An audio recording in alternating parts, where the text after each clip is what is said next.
Good evening everybody. Good evening everybody. हम लोग class 8 chemistry subject में synthetic fibre and plastic chapter का study कर रहे हैं और इस चैप्टर में बहुत सारे सिंथेटिक फाइबर का स्टडी किए। लास्ट टाइम नायलॉन के बारे में भी स्टडी किए। अब हम लोग टाइप्स ऑफ नायलॉन के बारे में स्टडी कर रहे हैं, जिसमें एक टाइप है नायलॉन का 6.6।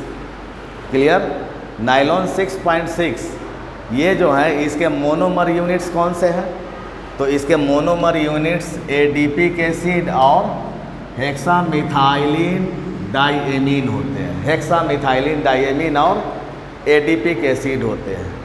और इसको कैसे बनाई जाती है फैक्ट्री में? तो एडीपिक एसिड और हेक्सामिथाइलिन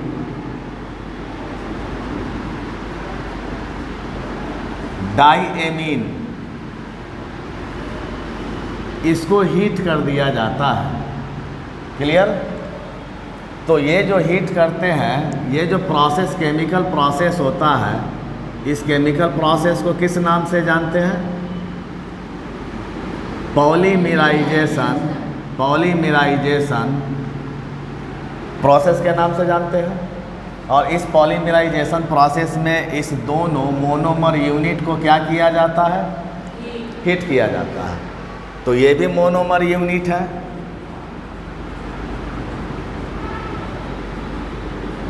और ये भी मोनोमर यूनिट हो गया।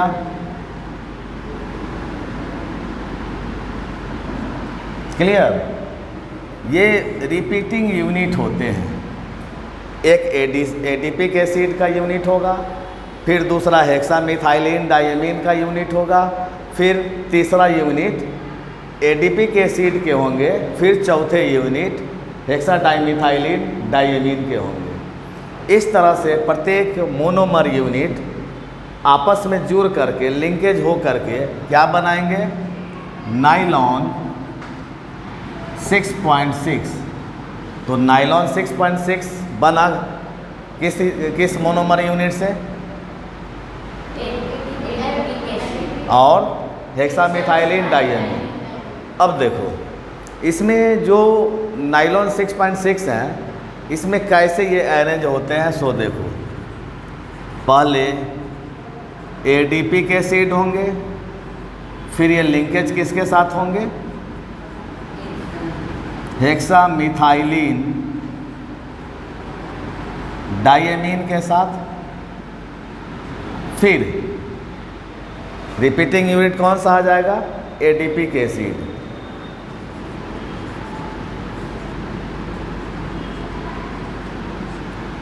फिर रिपीटिंग यूनिट कौन सा आएगा? Hexamethylene diamine.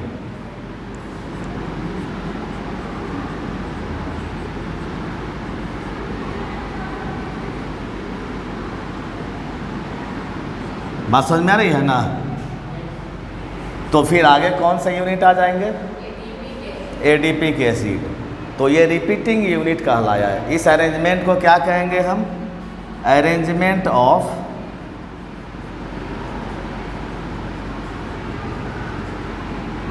Repeating unit of monomers.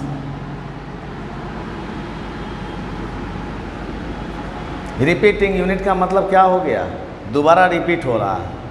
पहले एडीपिक एसिड, फिर हेक्सामिथाइलिन डाइएमीन, फिर एडीपिक एसिड, फिर हेक्सामिथाइलिन डाइएमीन, फिर एडीपिक एसिड होंगे, फिर हेक्साडाइमिथाइल एमीन होंगे। क्लियर? डाइएमीन। तो ये जो स्ट्रक्चर हुआ, ये कंप्लीट स्ट्रक्चर किसका हो गया?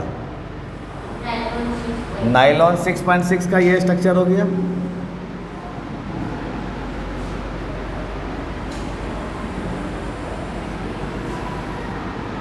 क्लियर? अब इस स्ट्रक्चर किस में पाया गया ऐसा स्ट्रक्चर? तो ये हो गया नायलॉन 6.6। क्लियर? अब ये जो है नायलॉन 6.6 किस तरह का फाइबर हो गया? सिंथेटिक फाइबर है या नेचुरल फाइबर है? ये कंप्लीटली सिंथेटिक फाइबर होते हैं ये पॉइंट, ये जो फाइबर होते हैं काफ़ी स्ट्रॉन्ग फाइबर होते हैं। Clear? Strong fibre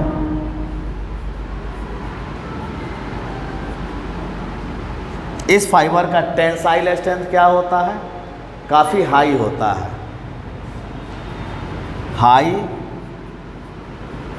tensile strength. Tensile strength का मतलब क्या हो गया? Holding capacity. Holding capacity. अब होल्डिंग कैपेसिटी का मतलब क्या हो गया, इस चीज़ को समझ लीजिए आप। मान लेते हैं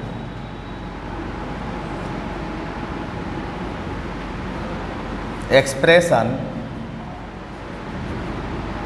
ऑफ टेंसाइल स्ट्रेंथ। हम लोग एक्सप्रेस कर रहे हैं टेंसाइल स्ट्रेंथ को। कैसे हम टेंसाइल स्ट्रेंथ के बारे में समझें, तो हमने एक नायलॉन का धागा ले लिया। क्लियर? 100 ग्राम नायलॉन फाइबर ले लिया।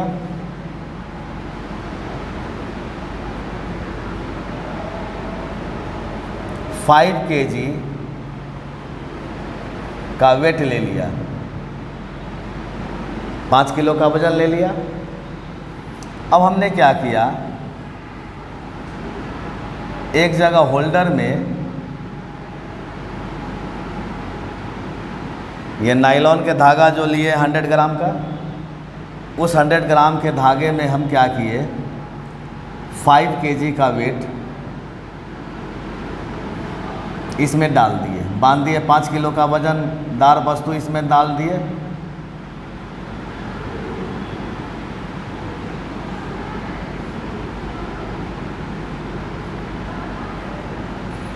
क्लियर? ये फाइबर कौन सा फाइबर है? ये नायलॉन है।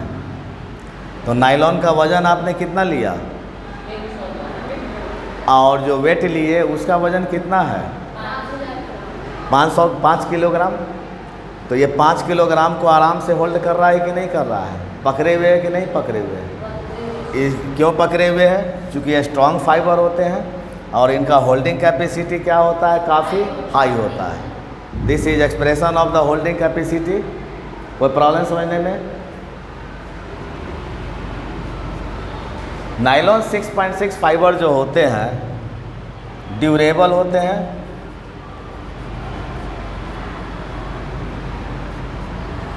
नायलॉन 6.6 फाइबर, वैसे भी जितने भी सिंथेटिक फाइबर हैं उनका नेचर क्या हो जाता है? Non biodegradable in nature. Non biodegradable nature के हो जाते हैं ये, यानी कि ये पॉल्यूशन के लिए हार्मफुल है या नहीं है? Clear? Next point, non affected by chemicals.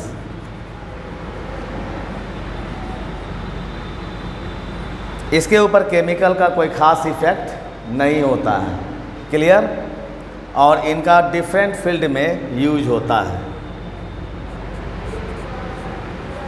Usage in different field. Okay, फिर से समझ लीजिए नायलॉन 6.6 क्या है। तो नायलॉन 6.6 नायलॉन का एक टाइप हो गया, फाइबर का टाइप। ये जो बने हुए हैं इनके मोनोमर यूनिट का नाम क्या है? एडीपिक एसिड और हेक्सामिथाइलिन डाइएमीन। ये कैसे बने? तो एडीपिक एसिड और हेक्सामिथाइलिन डाइएमीन को पॉलीमराइजेशन प्रोसेस से गुजारा गया, जिस प्रोसेस में इसको हीट किया गया, और हीट करने के बाद ये यूनिट, मोनोमर यूनिट आपस में जुड़ करके क्या बना दिए? नायलॉन 6.6। अब ये नायलॉन 6.6 जो जुड़े हुए हैं, ये इसमें जो मोनोमर यूनिट जुड़े हुए हैं वो किस आधार पर जुड़े हुए हैं? तो रिपीटिंग यूनिट के आधार पर। एक एडीपिक एसिड का यूनिट होगा मोनोमर यूनिट, दूसरा क्या होगा?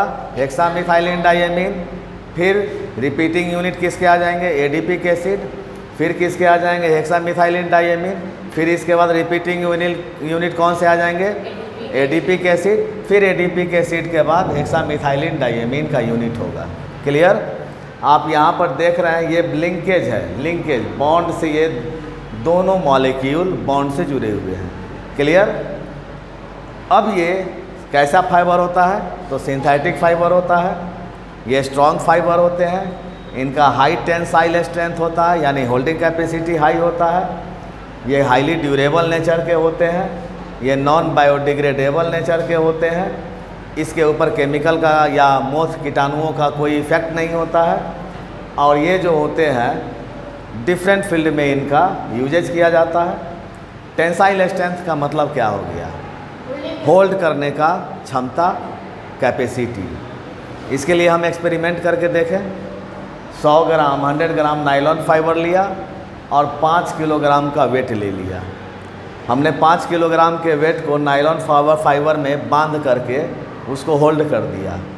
तो नायलॉन फाइबर जो है सो वो टूटा नहीं। इसका मतलब क्या हो गया, काफ़ी मजबूत धागा है ये, और इसका होल्डिंग कैपेसिटी क्या है, काफ़ी स्ट्रॉन्ग है, इसलिए ये नहीं टूटा।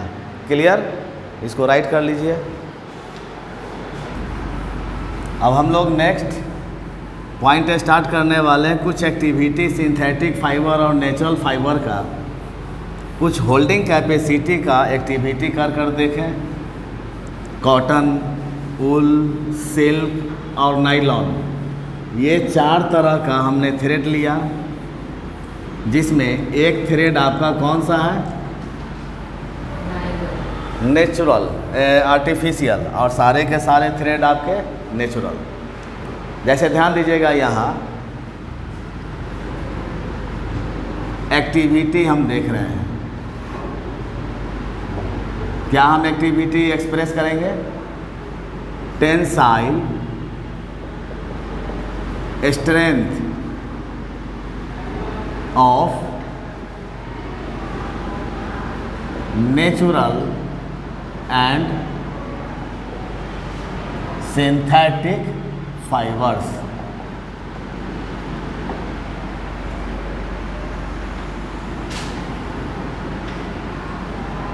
टेंसाइल स्ट्रेंथ का हम लोग अब एक्टिविटी कर रहे हैं।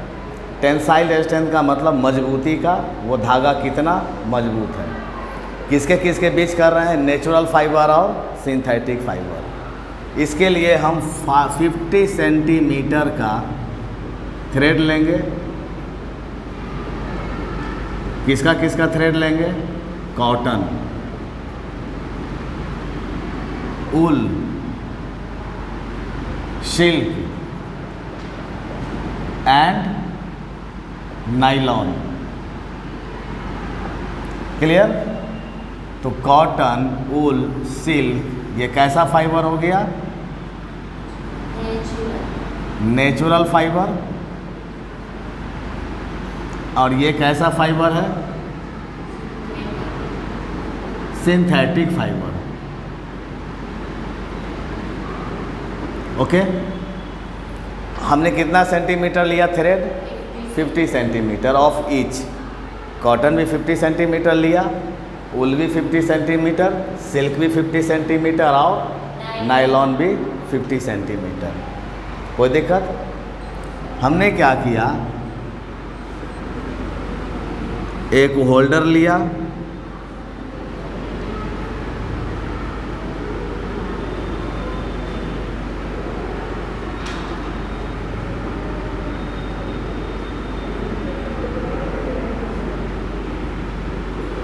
ये एक होल्डर है।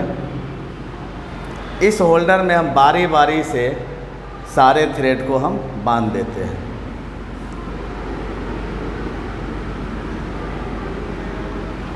ये कॉटन थ्रेड लिए,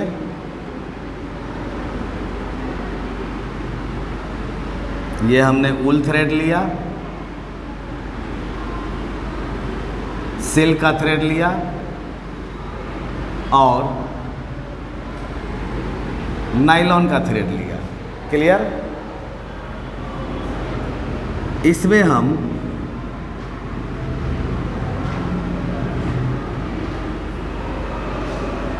10 ग्राम का वज़न डाल दिया, इसमें 20 ग्राम का वज़न डाल दिया,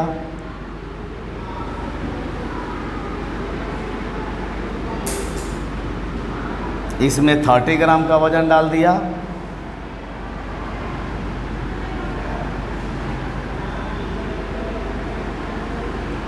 और इसमें 40 ग्राम का वज़न डाल दिया। क्लियर? हमने क्या देखा,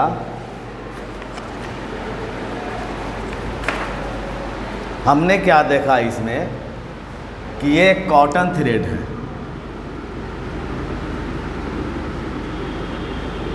ये है उल, ये कौन सा थ्रेड है? सिल्क, और ये है आपका नायलॉन 50 ग्राम। तो हम क्या देखें कि कॉटन में जो धागा, कॉटन का धागा जो है वो 10 ग्राम से ज़्यादा जो ही हमने वज़न दिया इसमें, तो ये धागा टूट गया। यानी ये इसकी कैपेसिटी 50 सेंटीमीटर, थ्रेड का कैपेसिटी मात्र 10 ग्राम माने वज़न को होल्ड करने का है। 10 ग्राम से ज़्यादा अगर होल्ड करेगा तो ये थ्रेड क्या हो जाएंगे? ब्रेक डाउन हो जाएंगे। सिमिलरली इनका कैपेसिटी कितने ग्राम का होल्ड करने का है वज़न? 20 ग्राम का, उल का। 20 ग्राम से ज़्यादा अगर वज़न डालेंगे तो ये क्या हो जाएगा? उल का थ्रेड टूट जाएगा। नाइल सिल्क को हम क्या देख रहे हैं कि 30 ग्राम, 30 ग्राम से ज़्यादा अगर हम सिल्क को वज़न बांध करके डाला तो सिल्क का टुकड़े, थ्रेड का टुकड़ा हो गया, टूट गया, वो ब्रोकन डाउन हो गया। और नायलॉन जो है वो कितना कैपेसिटी है उसका होल्ड करने का? 50 ग्राम। 50 ग्राम से ज़्यादा अगर वज़न डालेंगे इसके ऊपर तो ये क्या हो जाएगा? थ्रेड टूट जाएगा। तो ये सिंथेटिक फाइबर जो है इसका होल्डिंग कैपेसिटी क्या नज़र में आ रहा है? सबसे ज़्यादा। नेचुरल फाइबर की अपेक्षा में सिंथेटिक फाइबर का होल्डिंग कैपेसिटी क्या है? काफ़ी हाई होता है। यानी this activity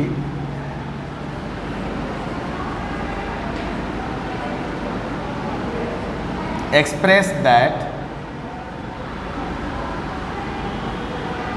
point A, cotton thread 10 ग्राम से ज़्यादा टूट जाएंगे, 10 ग्राम का वज़न से ज़्यादा डालेंगे, बांधेंगे तो ये टूट जाएगा। उल 20 ग्राम से ज़्यादा अगर वज़न डालेंगे टूट जाएगा।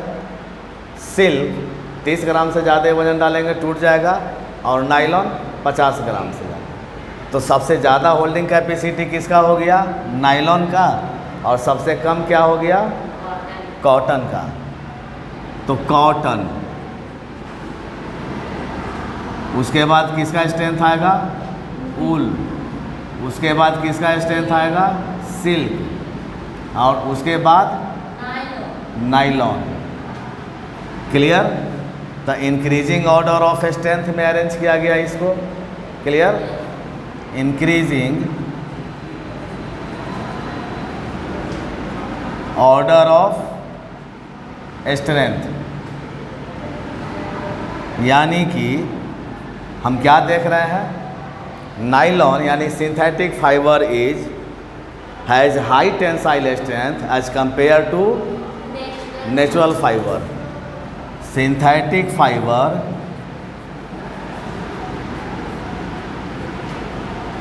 हैज़ हाई टेंसाइल स्ट्रेंथ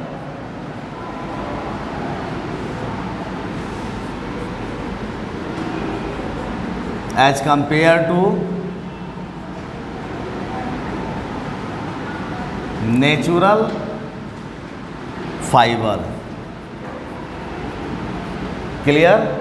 यानी नेचुरल फाइबर का टेंसाइल स्ट्रेंथ कम होता है सिंथेटिक फाइबर के अपेक्षा में। एक्टिविटी समझ में आ रही है ये? राइट कीजिए इसको।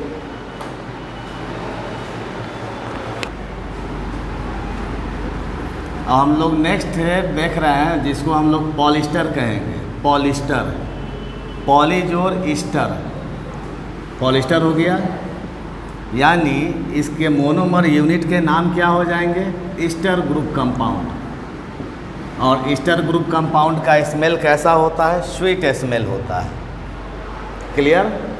नेक्स्ट हमारा क्या है? पॉलिस्टर। पॉलिस्टर इसके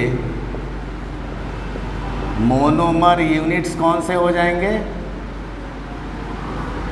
ईस्टर। क्लियर? और ईस्टर कैसा कंपाउंड है? तो ये ऑर्गेनिक कंपाउंड होते हैं ईस्टर।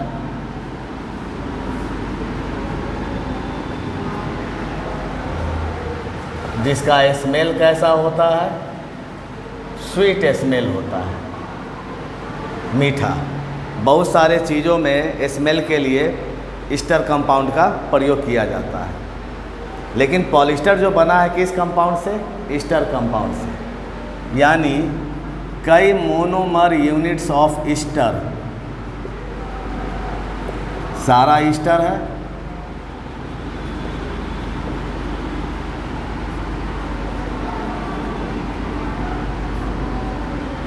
ये मोनोमर यूनिट हो गए। समझ में आ रही है? मोनोमर यूनिट्स है। अब हम इसको क्या कर रहे हैं? हीट कर रहे हैं। तो हीट का प्रोसेस क्या कहलाएगा? पॉलीमराइजेशन।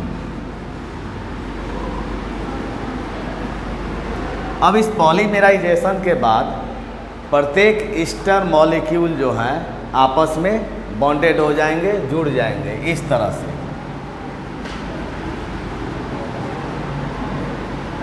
सारे ईस्टर मॉलिक्यूल जुड़ गए। क्लियर? तो ये मोनोमर यूनिट कहलाए। किसका मोनोमर यूनिट हुआ? ये ईस्टर का। ईस्टर का तो ये क्या कहलाया?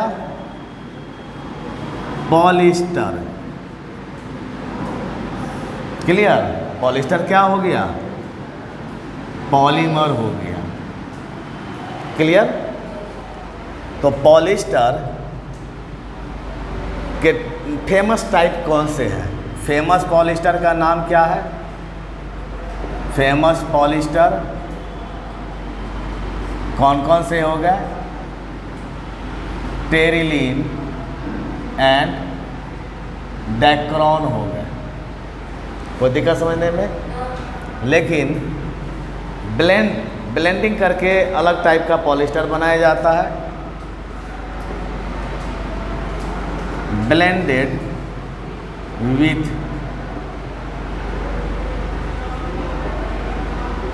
Point A terricot. Clear? Terricot क्या कहलाया? टेरिलीन एक पॉलिस्टर है। टेरिलीन को किसके साथ मिक्स कर दिया गया? कॉटन के साथ।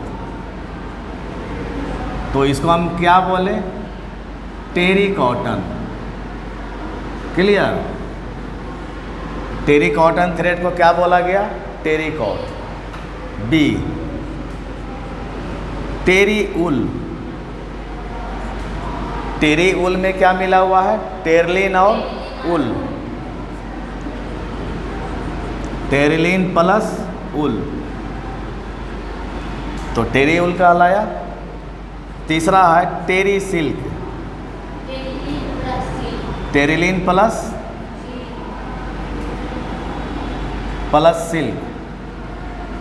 तो टेरिलीन कैसा फाइबर है? सिंथेटिक फाइबर हो गए।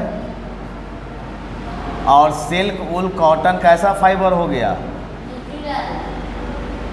नेचुरल फाइबर हो गया। तो ये जो टेरी वूल, टेरी कॉट, टेरी सिल्क जो हो गए, ये कैसा फाइबर कहलाएगा? अब सेमी सिंथेटिक फाइबर के नाम से जानेंगे। कोई दिक्कत समझने में? अब इसका प्रॉपर्टीज देखिए क्या है।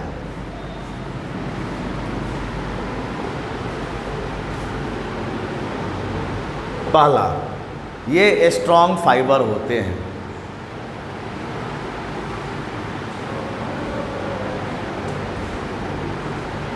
ये लस्ट्रस होते हैं। लस्ट्रस का मतलब शाइनिंग अपीयरेंस, चमकीला होता है। ये जो फाइबर होते हैं व्रिंकल लेस होते हैं, इसमें मुचलन नहीं होता है। ये fibre less absorber of water होते हैं, पानी को ये कम एब्जॉर्ब करता है। सो ड्राई वेरी फास्ट, ये जल्दी सूख जाते हैं। 5 पॉइंट, इनके ऊपर किसी केमिकल, किसी कीटाणु का इफेक्ट नहीं होता है, यानी नॉन इफेक्टेड बाय केमिकल्स और मोथ। क्लियर? ये जो फाइबर होते हैं हीट के प्रति काफ़ी सेंसिटिव होते हैं। सेंसिटिव टुवार्ड्स हीट, हीट के प्रति काफ़ी ये सेंसिटिव होते हैं। इसलिए पॉलिस्टर का कपड़ा पहन करके किचन में वर्क नहीं करना चाहिए, जलने की संभावना ज़्यादा रहते हैं। और पॉलिस्टर पहले मेल्ट करते हैं और मेल्ट करके वो सिकुड़ जाते हैं, सिकुड़ते जाएंगे। क्लियर? तो बदन पे अगर पॉलिस्टर का कपड़ा है, अगर कपड़े में आग लग गई तो वो स्किन के साथ वो चिपक जाएगा, काफ़ी हार्मफुल हो जाएगा। इसलिए पॉलिस्टर का कपड़ा पहन करके किचन वगैरह में वर्क नहीं करनी चाहिए। तो पॉलिस्टर के बारे में फिर समझ लीजिए, सुन लीजिए। पॉलिस्टर का मोनोमर यूनिट कौन सा हो गया? ईस्टर। और ईस्टर कैसा कंपाउंड है? ऑर्गेनिक कंपाउंड है, जिसका स्मेल कैसा होता है? स्वीट होता है, मीठा होता है। यानी कि इसका स्मेल का प्रयोग डिफरेंट सब्सटेंसेस को बनाने में किए जाते हैं। ये कैसे बना? तो कई ईस्टर मॉलिक्यूल को हीट कर दिया पॉलीमराइजेशन प्रोसेस के माध्यम से, तो क्या बने? पॉलिस्टर बने। फेमस पॉलिस्टर का नाम क्या है? टेरिलीन और डेक्रॉन है। अब टेरिलीन को ब्लेंड किया जाता है कॉटन के साथ, तो नया फाइबर क्या बना? टेरी कॉटन। टेरिलीन को वूल के साथ अगर मिक्स कर दिया गया, ब्लेंड कर दिया गया, तो उसका नाम क्या हो गया? टेरी वूल। और टेरिलीन को सिल्क के साथ अगर ब्लेंड कर दिया गया तो उसको क्या बोला गया? टेरी सिल्क। तो ये टेरी सिल्क, टेरी वूल और टेरी कॉटन, ये कैसा फाइबर हो जाएगा? सेमी सिंथेटिक, चूँकि ये हाफ सिंथेटिक और हाफ नेचुरल फाइबर का बना हुआ है। इसका प्रॉपर्टीज देख लीजिए। ये कैसा फाइबर होता है? तो स्ट्रॉन्ग फाइबर होते हैं, ये लस्ट्रस नेचर के होते हैं, चमकीला होता है, ये व्रिंकल लेस होते हैं, इसमें मुचलन वगैरह नहीं होता है, ये लेस एब्जॉर्बर ऑफ हीट होते हैं, लेस एब्जॉर्बर ऑफ वाटर होते हैं। सो ड्राई, काफ़ी जल्दी सूख जाते हैं इसके कपड़े। ये इसके फाइबर के ऊपर केमिकल या कीटाणुओं का कोई इफेक्ट नहीं होता है, और ये सेंसिटिव होते हैं काफ़ी हीट के प्रति। क्लियर? पहले इसको राइट कर लीजिए, फिर इसका यूजेज हम स्टडी करेंगे।